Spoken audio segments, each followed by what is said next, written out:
Norte de Europa. Rusia. 10 de agosto de 2000. Los astilleros navales de la península de Kola bullían de actividad con los preparativos de las mayores maniobras de la Armada rusa desde el hundimiento del comunismo. 9 de la noche. El submarino Kursk estaba siendo sometido a las últimas comprobaciones de ingeniería en Zapadnaya Lista, un astillero naval de acceso muy restringido. Había sido creado para atacar escuadras de portaaviones estadounidenses y se encontraba a la vanguardia de la defensa rusa. Funcionaba con 2 reactores nucleares, medía 150 metros de eslora, tenía la altura de un edificio de 6 pisos y un tamaño superior al doble de un avión jumbo. El capitán Dmitry Kolesnikov disfrutaba de un último cigarrillo antes de embarcar en el Kursk. Ese día cumplía 27 años y echaba de menos a su mujer.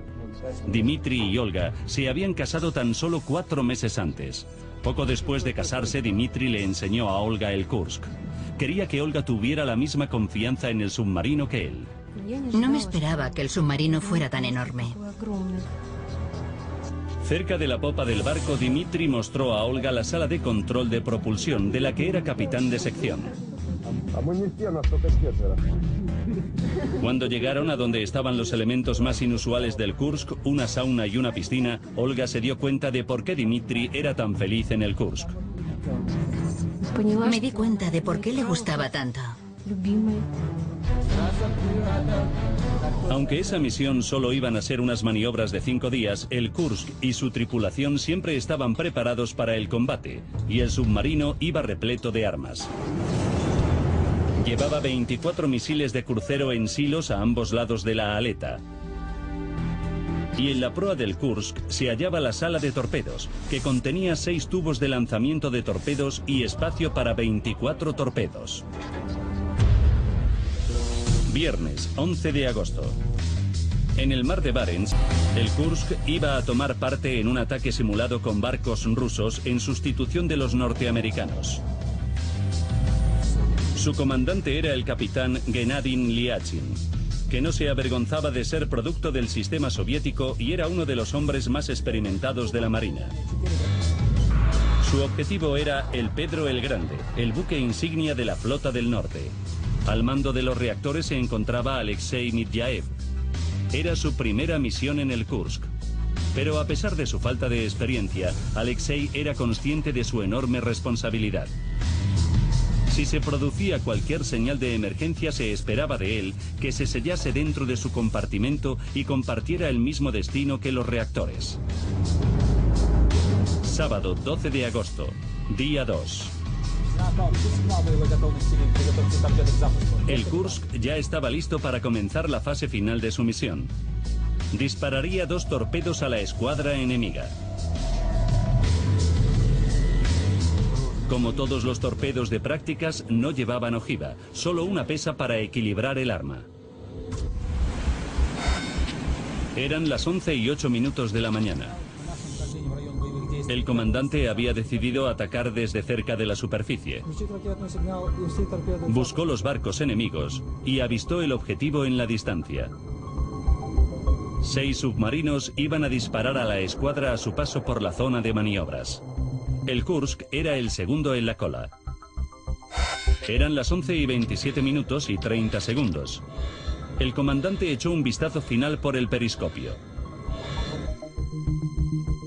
El Kursk estaba listo para lanzar el primer torpedo a la escuadra enemiga.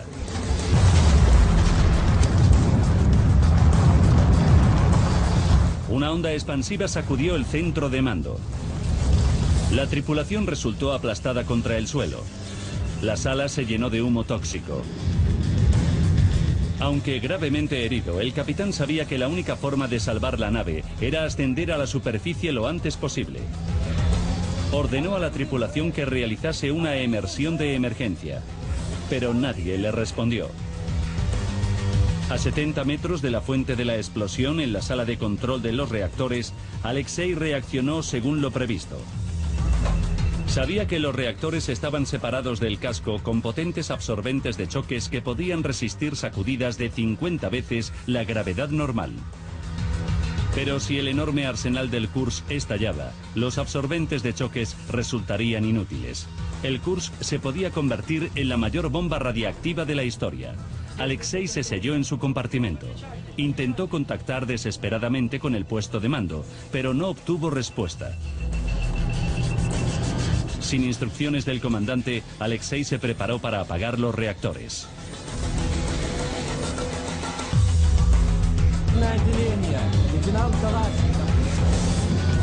11:30 de la mañana. 135 segundos después de la primera explosión, otra detonación azotó la sección frontal del Kursk.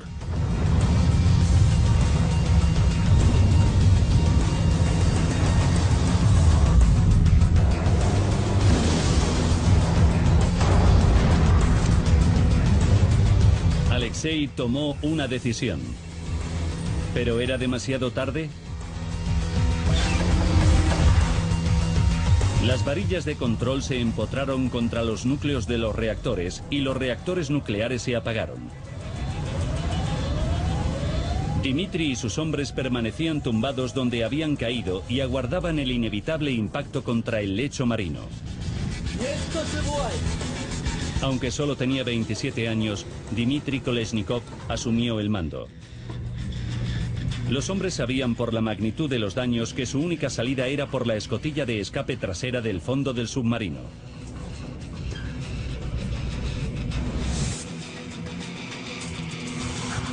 Una y 15 minutos de la tarde. A bordo del Pedro el Grande, el almirante Popov consideró que las maniobras podían haber dado un giro inesperado. 5 de los 6 submarinos habían informado del éxito de sus misiones, pero el Kursk permanecía mudo. El almirante Popov decidió que no había motivo para dar la voz de alarma todavía. Después de todo, el Kursk era insumergible. Mientras tanto, Dmitri Kolesnikov pidió a sus hombres que gritasen sus nombres y los anotó cuidadosamente. Comenzó a registrar en el diario los sucesos que habían confinado a los hombres en el compartimento 9. 11:30 de la noche. 12 horas después de que el Kursk resultase azotado por 2 explosiones, la flota rusa declaró por fin el estado de emergencia. Comenzó la operación de búsqueda y rescate. A las 4:30 de la mañana, tras 5 horas, el operario del sonar del Pedro el Grande por fin localizó al Kursk. Капитан, мы нашли курс, 23 градуса, глубина 108 метров. Lunes, 14 de agosto.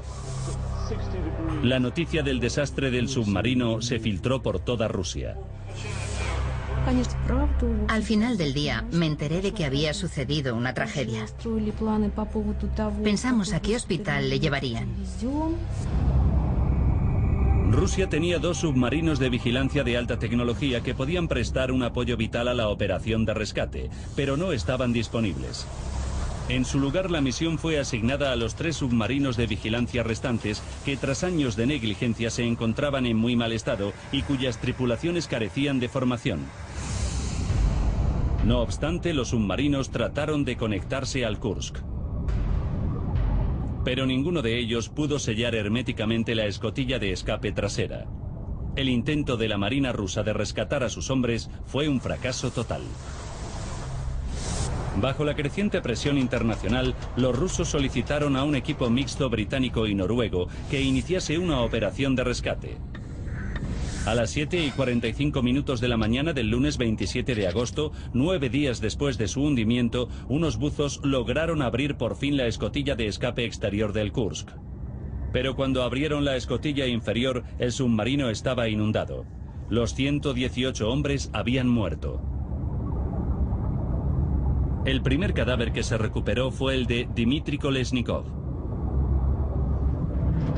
En su bolsillo se encontró una nota. Incluía la lista de los 23 hombres que habían sobrevivido a la explosión únicamente para acabar muriendo en el compartimento 9, y también un mensaje de despedida para su mujer.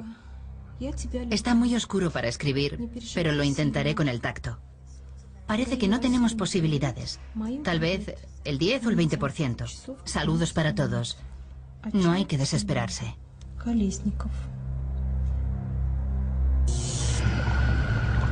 Pero ¿cómo pudo el insumergible Kursk quedar totalmente destruido?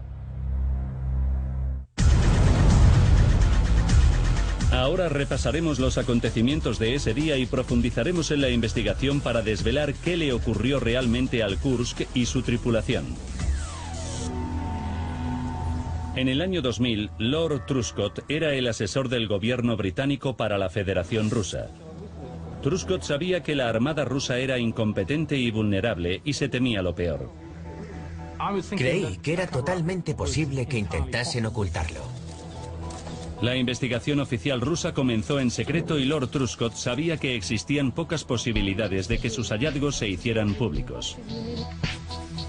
Por eso decidió comenzar su propia investigación. De repente, la flota del norte declaró que el Kursk podría haberse hundido al colisionar con un submarino extranjero. Sabían que la flota del norte no estaba sola en el mar de Barents cuando desapareció el Kursk. Había al menos 2 submarinos de la OTAN espiando las maniobras rusas. Truscott descubrió que ese juego del ratón y el gato solía culminar en un impacto submarino no intencionado. El Ministerio de Defensa británico comenzó a investigar la acusación. Recibió el espaldarazo que necesitaba cuando un organismo sismológico noruego anunció que había detectado un acontecimiento sísmico anómalo en el mar de Barents en el momento aproximado de la desaparición del Kursk. El gobierno británico obtuvo esos datos cruciales y se los envió al sismólogo David Bowers. La cantidad de información de los sismógrafos era extraordinaria. Bowers cotejó la forma del seísmo con una base de datos de señales sísmicas.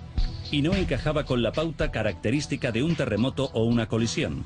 Encajaba exactamente con la pauta de explosiones submarinas conocidas. La explosión fue muy grande, equivalente a casi 5 toneladas de TNT. Bowers continuó examinando la información y retrocedió en el tiempo. 135 segundos antes descubrió otro acontecimiento sísmico casi invisible por el ruido de fondo. A Bowers no le cupo duda de que ambas anomalías sísmicas eran el resultado de explosiones submarinas. La OTAN quedó exculpada. Cuando las consecuencias políticas de la catástrofe se agravaron, el presidente Putin autorizó un plan de salvamento radical. Sacarían el Kursk del fondo del mar. Sería uno de los salvamentos marítimos más ambiciosos de la historia. ¿Pero resultaba seguro mover el Kursk? Los 2 enormes reactores nucleares del submarino habían estado a pocos metros de grandes explosiones. Podían estar dañados. Un estudio reveló que los niveles de radiación eran normales. Los equipos de salvamento recortaron la sala de torpedos destrozada del Kursk porque temían que se desintegrara si se movía e izaron lentamente el resto del submarino a la superficie. 14 meses después del hundimiento, los especialistas forenses comenzaron a trabajar en el enorme naufragio. Enseguida comprobaron que todos los misiles estaban intactos y centraron la atención en el arsenal de torpedos del Kursk. Aunque la sala de torpedos se había abandonado en el fondo del mar, al analizar la distribución de los daños en el resto del submarino, dedujeron que entre 5 y 7 torpedos habían estallado casi a la vez. Eso encajaba con la explosión de 4,5 toneladas que reflejaban los datos sísmicos. Truscott dio por identificada la causa de la segunda explosión asesina.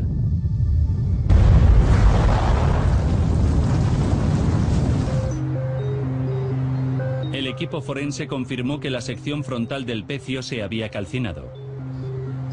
Un análisis detallado reveló que se había desatado un incendio antes de que estallase el arsenal de torpedos. Y Truscott se dio cuenta de que los datos sísmicos ya habían revelado la fuente probable de ese incendio: la primera y pequeña explosión.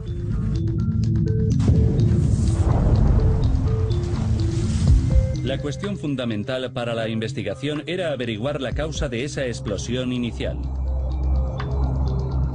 Pero con los restos de la sección frontal del submarino abandonados en el fondo del mar, Truscott dudaba que pudieran recuperarse las pruebas clave. Entonces, un hallazgo espectacular en el lecho marino dio un giro a la investigación. Se descubrió un fragmento del casco que rodeaba la escotilla del torpedo número 4 a 50 metros detrás del lugar principal del naufragio. Que un trozo de casco se hallara en un sitio tan raro, detrás de los otros restos del submarino, implicaba que era lo primero que había estallado. Y su posición original en el Kursk marcaba el punto donde se produjo la explosión. Fue una prueba sensacional porque demostró que lo primero que había estallado había sido el torpedo del tubo 4. Lo único que quedaba era saber qué pieza del torpedo había explotado. Truscott se fijó en los detalles del sistema de propulsión de los torpedos de prácticas o sin explosivo. La turbina que empujaba el torpedo por el agua funcionaba mediante la combustión de queroseno. Pero bajo el agua, donde no hay aire, el oxígeno necesario para la reacción con el combustible se almacenaba en forma de peróxido de hidrógeno concentrado, o HTP.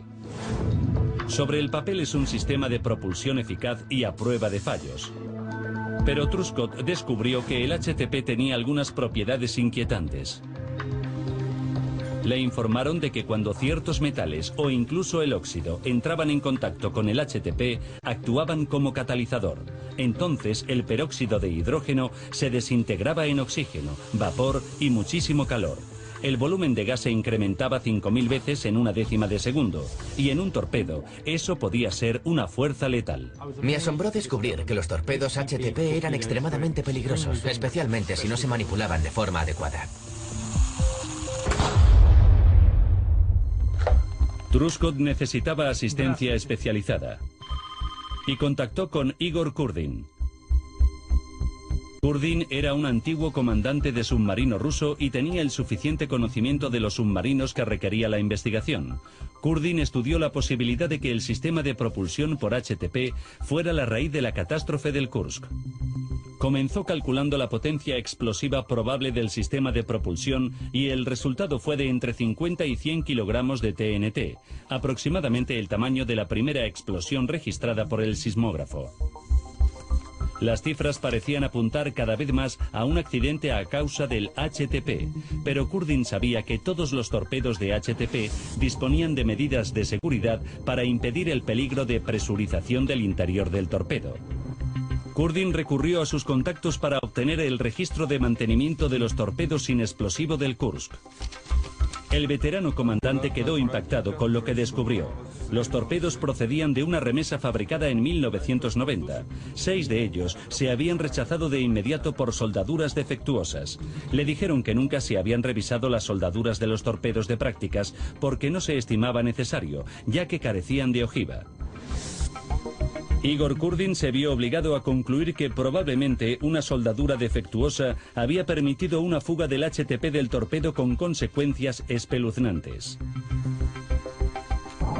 Se descubrió que algunas piezas, tanto del torpedo como del tubo de lanzamiento, habían sufrido deformaciones y daños causados por el calor que indicaban que el torpedo había explotado más o menos en la mitad, justo donde había una soldadura crítica.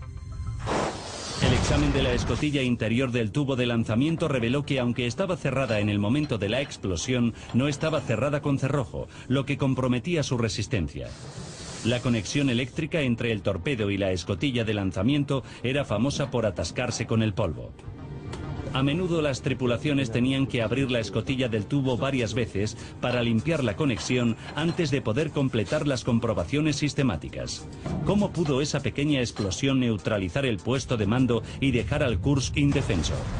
Estaba claro que el torpedo de HTP había sido la causa de la primera explosión, pero no se sabía cómo había sido tan potente como para acabar con el puesto de mando e impedir que el Kursk se salvase.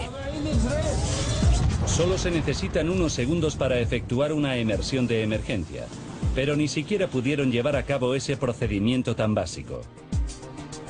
Kurdin sabía que la mampara que separaba los primeros 2 compartimentos debería haber bastado para contener con facilidad la primera explosión de la sala de torpedos. Reparó en que un conducto de ventilación llevaba aire en un circuito que cubría los 4 primeros compartimentos. Cuando se produjo la explosión, el conducto de ventilación reventó de inmediato. La onda expansiva de la primera explosión viajó por ese conducto y estalló en el puesto de mando. Antes de que pudieran apretar el botón de alarma, se vieron abrumados por el fuego y el humo. La destrucción fue total.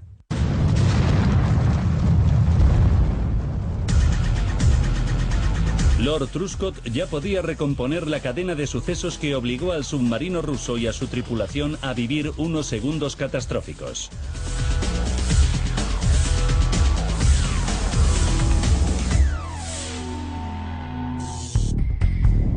...12 de agosto de 2000... 5 minutos y 30 segundos antes de la catástrofe. El Kursk se preparó para disparar unos torpedos sin explosivo contra el Pedro el Grande. Mientras el comandante maniobraba el submarino, un torpedo estaba filtrando HTP sobre el tubo de lanzamiento y se formó un charco de HTP. El líquido entró en contacto con una mancha de óxido y se expandió instantáneamente. La presión reventó la carcasa del torpedo y rompió el depósito de queroseno. El vapor calentado al máximo prendió fuego al queroseno que ardió con el oxígeno liberado. Una bola de fuego inundó la sala de torpedos y mató a todos los hombres en el acto. La onda expansiva viajó por el conducto de ventilación hasta el puesto de mando.